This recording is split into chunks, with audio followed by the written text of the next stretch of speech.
সিলেটর বালাগঞ্জ ওয়াজ মাহফিল দাওয়াত না দিয়া আন্দু মাত সিত্রানি আর বদনামি খরাই সাইবার ট্রাইব্যুনাল কৌটো 15 জনের উপরে মামলা দিসলা নাম খরা ইসলামী বক্তা মুফতি গিয়াসউদ্দিন আতা তাহেরিয়ে বৃহস্পতিবার মাদানে ই মামলা পিবিআই এর ইনভেস্টিগেশনের লাগি হুকুম দিছইন কোর্টে। সিলেট বিভাগীয় সাইবার ট্রাইব্যুনালর জেলা আর দায়রা জজ বিচারক মোহাম্মদ আবুল কাশেমে ই হুকুম দিছইন। মামলা হিয়ারিংয়ের সময় কোর্টে উপস্থিত আসলা তাহেরি। কোনো দাওয়াত করেনি এবং আমার সাথে যোগাযোগ করেনি। পাশাপাশি আমার মান সম্মানকে ক্ষুণ্ণ করতে তারা অশালীন বক্তব্য প্রদান করে এবং পাশাপাশি সোশ্যাল মিডিয়ায় বিষয়টি ব্যাপকভাবে ছড়িয়ে পড়ে।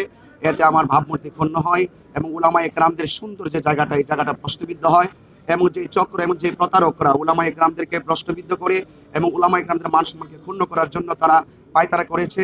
এখনো পরিস্থিতির আলোকে আমি তাদের প্রতি ক্ষুব্ধ হয়ে মহামান্য সাইবার ট্রাইব্যুনাল আদালত সিলেটে আমি মামলা দায়ের করেছিলাম।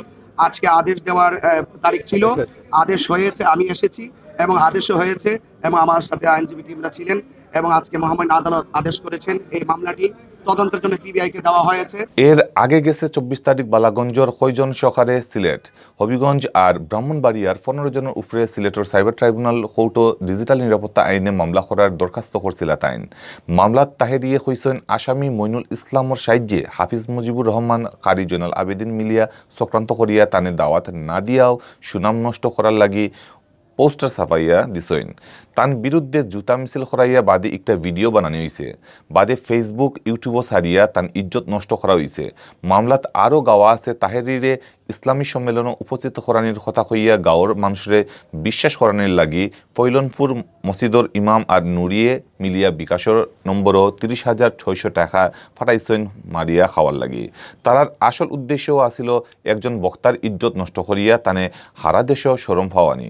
গেছে কয়দিন আগে সিলেটের বালাগঞ্জ এক মাহফিল না আওয়ার অভিযোগ উঠছিল নামকরা ইসলামী বক্তা মুফতি গিয়াসউদ্দিন আতা তাহেরির বিরুদ্ধে। টেকা লইয়াও মাহফিল না আওয়ায় মাইকে, লাইভে আর অনলাইনে খুব খারাপ ভাষায় গাইলাগালি করা ওই তাহেরিরে, কিন্তু তাইন ই ব্যাপারে কোনটাও জানইন না হইয়া উল্টা গেছে হাফতাদ বদনাম করা মানুষের উপরে মামলার দরখাস্ত করছিলা।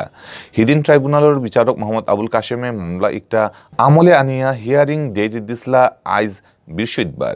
কৌটো তাহেরির পক্ষে আসেন advocate ATM Foyez, advocate Saifur Rahman আর অ্যাডভোকেট মোহাম্মদ জাবের হুসাইন। মামলা করেছিলেন এবং আজকে আদেশের জন্য ছিল মাননীয় আদালত পুলিশ ব্যুরো ইনভেস্টিগেশনকে অর্থাৎ পিবিআইকে তদন্তের নির্দেশ দিয়েছেন। আমরা আশা রাখছি পিবিআই সুষ্ঠু তদন্তের মাধ্যমে প্রকৃত রহস্য উদ্ঘাটন করবে।